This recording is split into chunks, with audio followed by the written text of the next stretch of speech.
So, Bill, can you give me 3 predictions for the next 5 years? Uh, well, I think in the next 5 years we will actually see tens of millions of U.S. homes receiving addressable commercials over the TV. Tens of millions. That'll be a wonderful moment for me. Um, Similarly, I think we'll see huge use of set-top boxes in TV research. And why limit it to the U.S.? These things are going to be around the world, both addressable TV commercials and the heavy use of set-top box data in all kinds of ways. In fact, set-top box data is a subset of return path data.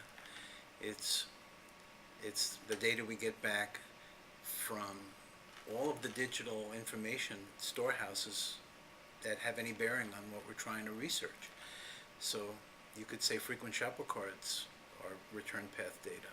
And you could say, prescription and automotive purchase and all of the data that individual advertisers have on their customers. All of this, is leverageable data if you respect privacy and consumer choice.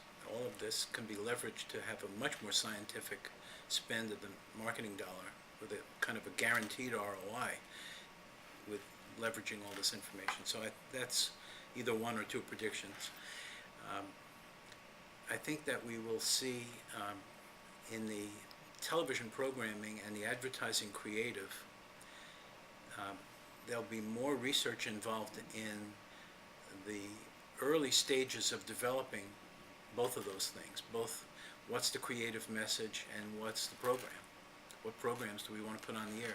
Some of this will be custom content with agencies, media agencies, and even someday creative agencies, or let's hope full service agencies put back together again, creating, like they did in the beginning of television and even before that, at the network radio days, ideal program environments for a particular brand client with fully integrated cast presenter commercials with more of a soft sell.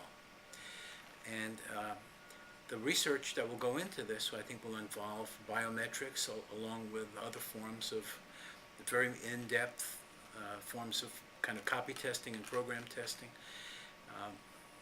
And we will be trying to get the gratitude effect, where brands will be trying to touch people more deeply, not just trying to get them to realize the product features and the benefits of cleanliness or convenience or stuff like that. But yes, all of that, plus here's a good guy, good corporate citizen who's taking homeless off the street or ending animal testing or whatever it is. We'll be trying to incorporate some of what cause marketing does into all marketing. I think these will be lessons that will emerge from social media as brands help co-create, as consumers help, I should call them prosumers, help co-create brands and what the brand meaning is.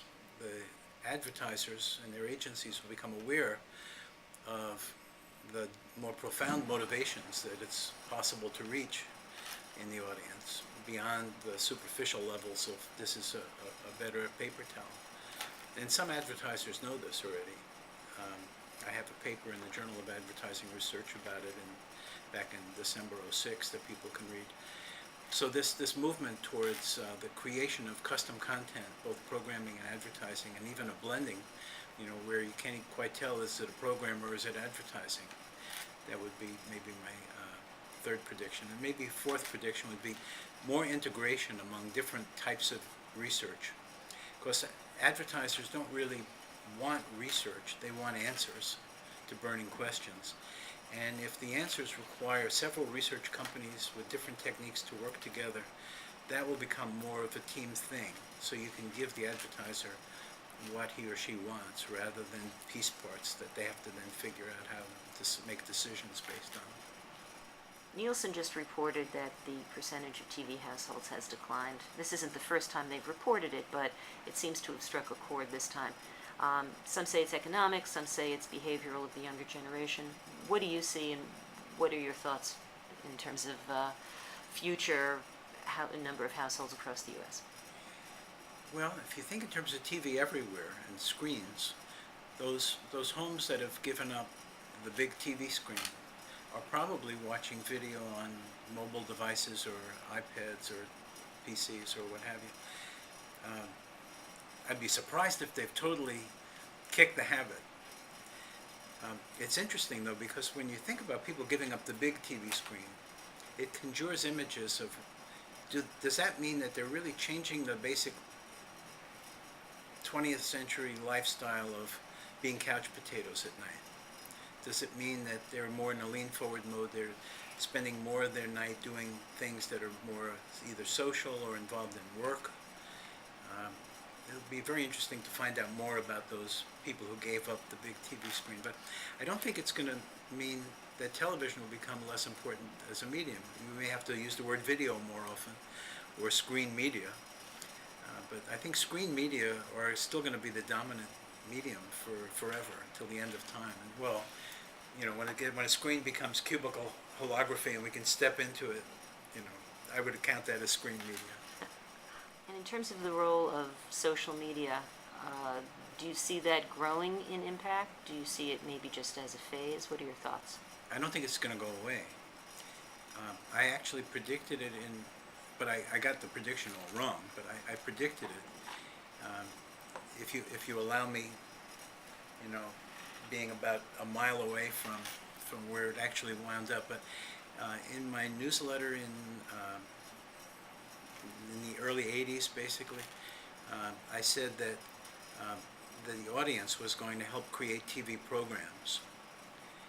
And that was my narrow interpretation of my crystal ball reading of, you know, social media, seeing something was coming.